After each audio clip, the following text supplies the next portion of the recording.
મિત્રો જય માતાજી, સીતારામ, જય દ્વારકાધીશ. રસોઈની તૈયારી થઈ ગઈ. આ શું મૂક્યું છે? આ ભાત મૂકી દીધો છે. કુકરમાં શું બફાય છે? હા, મગની દાળ. હાથ તો મગની દાળ ને ભાતવાળી છે. ભૂકા કાઢે એવા મગની દાળ ભાત. તો જુઓ, એમના ભાઈના છોકરાની બાબરી આવી છે. બાબરીમાં જવાની તૈયારી. હાડી સરસ મજાની લીધી હતી. એનો બ્લાઉઝ સીવડાવી દીધો છે. તમારા રેખાબુને બ્લાઉઝ સીવડાવી દીધો છે. જુઓ બ્લાઉઝ કેટલો સરસ મજાનો સીવે છે. બ્લાઉઝ સીવવાવાળા બેને ફૂમતાવાળો બ્લાઉઝ.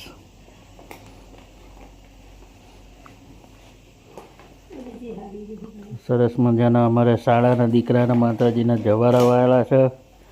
અને 8 તારીખે જવારા એ કરવાના ને માતાજી. પહેલી તારીખે જવારા વાળ્યા નાખ્યા હતા માતાજીના. 8 તારીખે જવારા એ થશે. આઠમ ભરશે 8 તારીખે. અને 9 તારીખે જે આઠમને જવેરા ભરાઈને 8 તારીખે, પછી 9 તારીખે બાબરી છે અમારા મોણભાની ભત્રીજાની. સોરી, ભૂલી જવાય છે. આ લોટ બાંધવાની તૈયારી. નળીમથી લોટ બહાર આવી રહ્યો છે.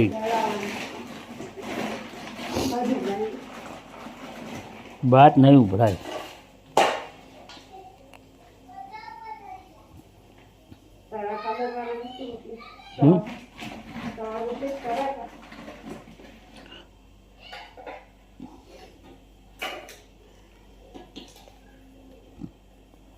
મને તો ખાવાનો જ કંટાળો આવે.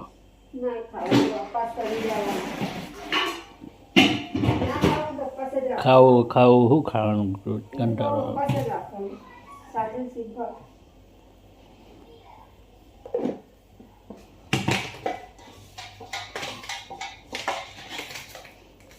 હોજ હવારે શું ખાવાનું શું ખાવાનું.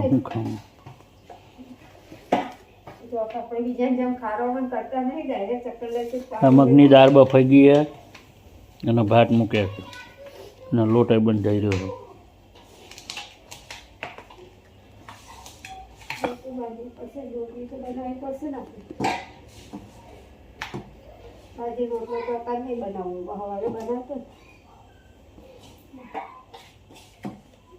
એમના હોય તો બાજરીનો ટાઢો રોટલો બનાવીને મૂકી રાખ્યો. એમને ગરમ રોટલો ખાતો તો એમને નહીં ગમતું, નહીં બનાવેલો.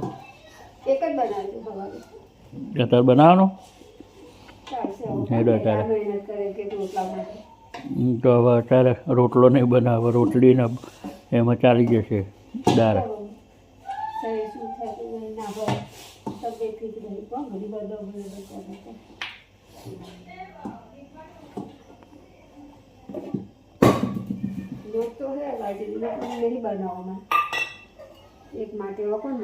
કોઈ નહીં, આપણે ઘઉંનો લોટ બોધો ને, બીજું બધું વાત જાય હડો.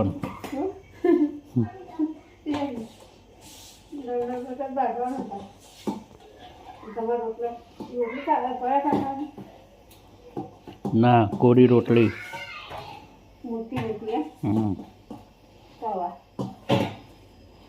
આપણે તવા રોટલી જ ખાવાની. થાળી બની રોટલી રોટલો બનાવો. કેવડી મોટી? હવે કોણ તવા રોટલી? તવા તો તે આપણે આટલો જ છે. ના, આમાં કેટલી રોટલી છે? 2-3 તવો રોટલી જ કહેવાય. રોટલી ધરે જા. ધરે જવાય. દાવડી મોટી તો તવી છે.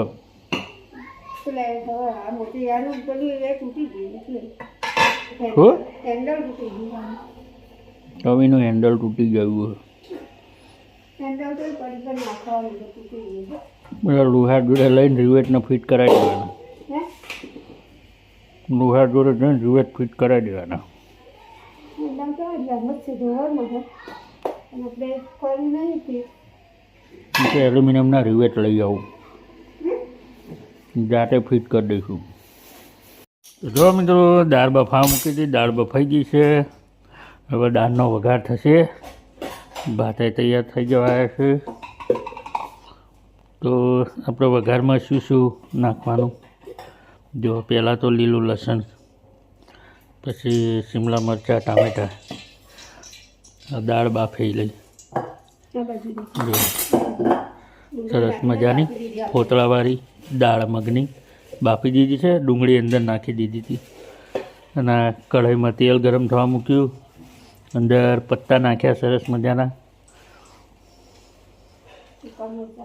સૂકા મરચાં,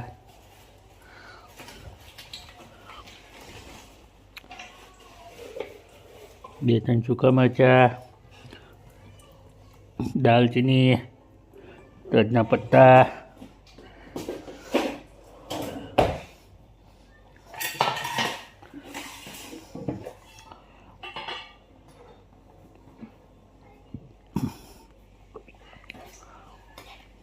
લીલું લસણ, ટામેટું, શિમલા મરચું સમારીને મૂક્યું છે. વઘાર માટે જ છે સ્પેશિયલ. અને આ છે આદુ લસણની પેસ્ટ. લસણને બહન ફૂલવાનો કંટાળો આવે એટલે જો આ તૈયાર રેડીમેડ બધું ચાલુ કરી દીધું, એટલે મહેનત એ ઓછી ન. હવે નાખી રહી. જીરું નહીં નાખવાનું.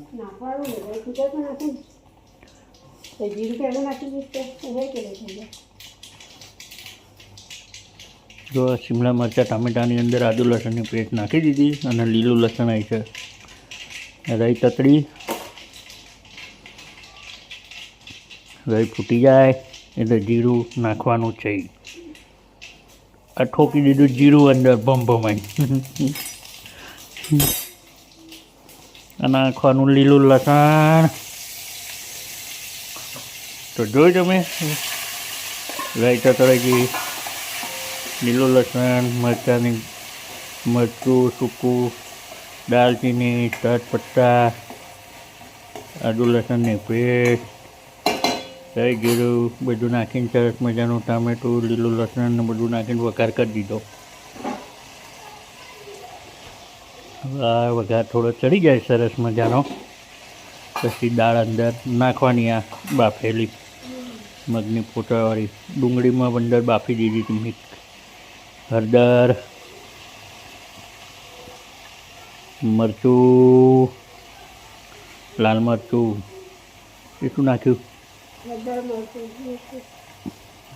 હળદર મરચું અને પછી નાખ્યું મીઠું. આવ્યું ધાણા જીરું,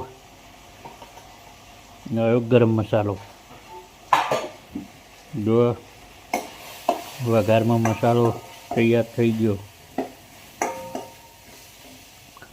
હવે અંદર થોડું નાખવામાં આવે પાણી, ટામેટાં ચડવા માટે. અને વઘાર પણ બળે નહીં, મસાલો પણ બળે નહીં.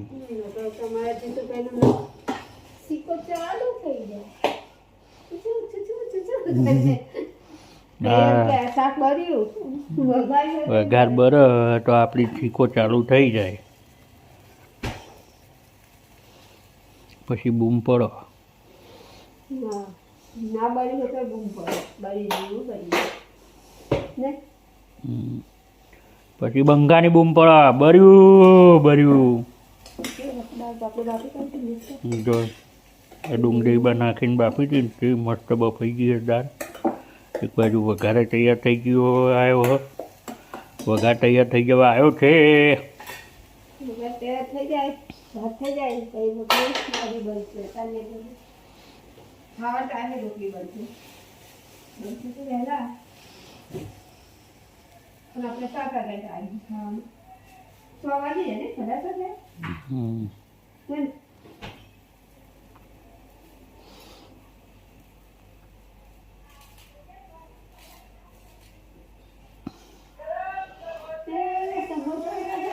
આ સમોસાવાળા લોહી પી ગયા. તો સમોસાવાળા આવી ગયો તો બૂમો પાડતો તો ગરમ સમોસે ભેળ પકોડા. આ વઘાર તૈયાર થઈ ગયો, આવ્યો છે સરસ મજાનો. આપણે લોટ પર નાખી દીધો. લોટ બંધાઈ ગયો છે, ધાણા સમારી દીધા છે. श्रद्धा अनुसार धनिया डालने का रसोई में. તમારી રસોઈમાં ધાણા નાખો તો મજા આવી જાય છે તે બની. તો સરસ મજાનો વઘાર તૈયાર થઈ ગયો. તો દાળ નાખો વધારે. તો વઘાર તૈયાર થઈ ગયો ને દાળ નાખી ભમાઈને.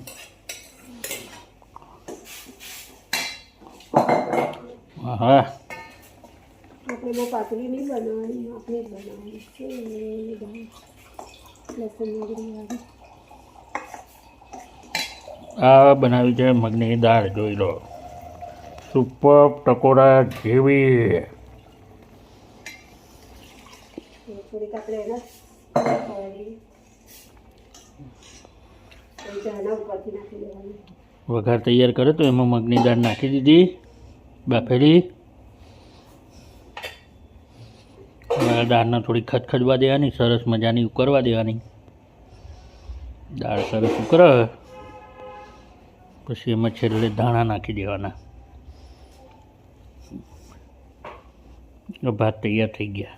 ભાતે થઈ ગયા. તો અમારા બ્લોગને જોજો. અમારા બ્લોગને જોજો. તમારો સપોર્ટ ને સાથ સહકાર આપજો. આગળ આપ્યું છે આવો સરસ મજાનો સાથ સહકાર આપજો. તો જય માતાજી, સીતારામ ને જય દ્વારકાધીશ. મારા બાળ ગોપાલની જય હો. મારો બાળ ગોપાલ ભગવાન માતાજી તમને સદાય ખુશ રાખે, આનંદ મંગલ ને મોજમાં રાખે. આવો ને આવો તમારો પ્રેમ ભાવ, તમારો સપોર્ટ ને સાથ સહકાર આપતા રહેજો મારા વાલા મિત્રો. જય હો.